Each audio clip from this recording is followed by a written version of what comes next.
Bonjour. Appelé à la liberté, tout être humain veut agir librement.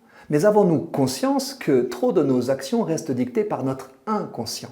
Cette mystérieuse part de nous-mêmes s'élabore dans le secret de nos existences, à notre insu, sous maintes influences, depuis notre conception. Les émotions qui me submergent, mes réactions impulsives et même nombre de mes décisions que je crois raisonnables jaillissent de la face immergée de mon iceberg. Tristesse, colère, peur, jalousie. Nos relations en sont perturbées de façon récurrente. Nous retombons dans les mêmes ornières, travers, conflits. Tant d'êtres humains sont les jouets de leur inconscient.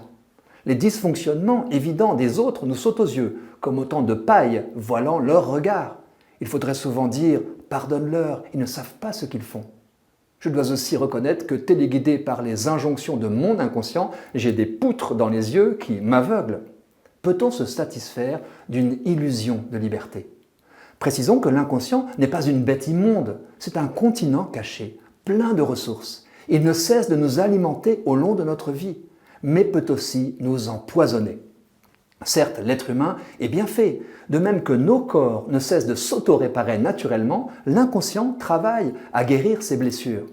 Mais de même que le corps peut avoir besoin de médecine quand la blessure est trop grave, de même l'inconscient a besoin qu'on prenne soin de lui, et plus souvent qu'on ne le pense. Il existe une façon de le réparer rapide et efficace, c'est l'hypnose. Je ne connais pas celle qui abandonne sa liberté entre les mains d'un autre, mais celle qui propose des rêves éveillés en toute conscience, accompagnés par un praticien. Il s'agit de l'hypnose ericksonienne.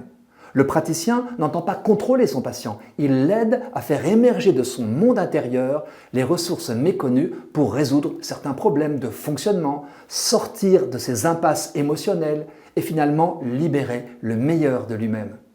L'idée de l'hypnose véhicule celle d'une perte de contrôle sous domination d'autrui. Il n'en est rien ici. Il s'agit d'un lâcher-prise constructif et libérateur. J'ai aussi découvert un texte de Maurice Zindel qui relie l'inconscient et l'évangélisation.